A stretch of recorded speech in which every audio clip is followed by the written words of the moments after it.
Hey, what's up, y'all? I'm back again. I'm going to be cooking some pork spare ribs on the cinder block smoker. Super easy.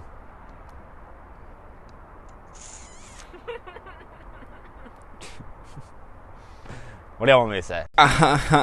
Yeah, we're back at it again. Alrighty, let's get right to it. So I bought these ribs at La Michicona. They were $2 a pound. I think they were $8. I got 2 racks, but we're really just gonna show me doing one. But I got 2 racks. They're both gonna be on. I couldn't really find pork spare ribs anywhere else. I only found like St. Louis ribs or baby back ribs or something like that. I really wanted to do the spare ribs for this video, though. I might do another video with baby backs. But anyways, so I'm just trimming the backside. Basically, I'm just taking that bone off the top and then I'm shaping it up.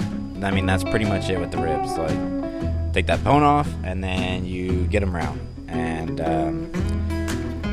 not much else after that. So sometimes on top there's like a little bit too much fat, like kind of in that corner right there. But for the most part, I mean, there wasn't really too much. Like, I felt pretty good about rendering all this fat, so I didn't take any fat off, and I just rounded it out, and that's what it looks like. So I'm gonna get straight to seasoning. I also bought this pepper. This is just like store-bought pepper. Like, it's not 16 mesh. I don't know what mesh it is. Just get you some pepper and put it on there. I'm doing pepper and Lawry's. I don't do them in the bottle together. I do them separately, pretty much on all the meats that I cook. That's the best way to like really, figure out how salty you want it and how peppery you want it, is to not mix them. Do them separately, but always do the pepper first, like I'm doing in this video. Always do the pepper first. So that's the pepper. I like to do a lot. I mean, it attracts a lot of smoke, and I'm gonna get like a lot of color on these, like a lot. So they're gonna be like darkish red, like it's perfect. So you'll see that later in the video, but that's what it's looking like. And I'm starting the fire in this.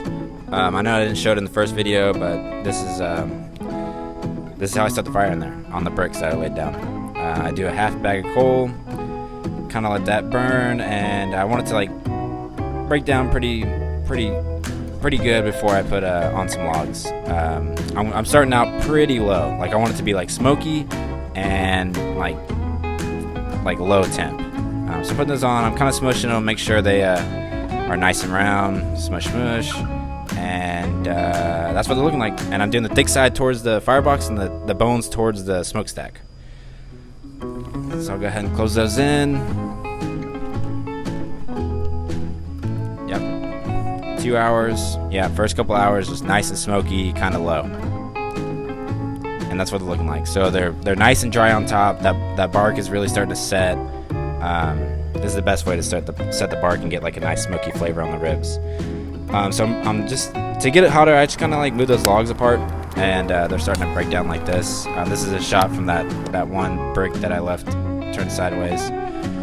So now we're at 300. This is the first couple of hours in at 300. This is 4 hours into the cook. 4 hours in, this is what they're looking like. Nice and red. Like, the bark is totally set. The logs are still looking like this. Like, I just threw a new one on. Got my beer nice and warm. And that's what we're looking like. 300 to 325, right in the middle. So this is 6 hours in. This is when they're done. I know they're done because they have like the perfect color, nice and dark red, and they're temping at 190, which I'll show later. I'm temping right in the middle, the thickest part of the ribs. That's where I'm temping at. I'm looking for 190, and they're gonna carry over to like 200, and they're gonna be perfectly tender. Yep. And so this is how I wrap them. I don't wrap them until they're done. I don't wrap them then put them on. I wrap them when they're all the way done. So this is just some Goldie sauce, and yep, just laying them in like that. I kind of thin the sauce out with some vinegar.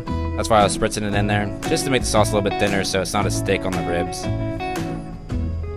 And just wrapping them up, corner, corner, corner, perfect. And just like that, nice and tight.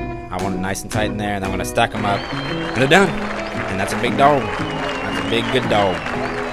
Yep. And we're gonna cut. So we're cutting through. Can't see the color as well right here, but they're nice dark red. I'm cutting. I'm a little tipsy at this point. Obviously, we're pretty far into this cook. It's been 6 hours, so I pretty much hit every single bone. Thankfully, Newfound cut it to where you can't see that, but yeah, I hit every bone, so don't worry about it. But that's what they're looking like. Delicious. I cut this one right. Nice and juicy. They got a lot of drip like this tie-dye shirt, and biting right through. That's it. Yeah, right off the bone. Not falling off the bone, but like, yeah, you can see my mouth mark. I'm a hunky. And that's it. So follow us on these pages, Goldies and Johnny Ray Wyatt, to get the latest updates. Thank you so much.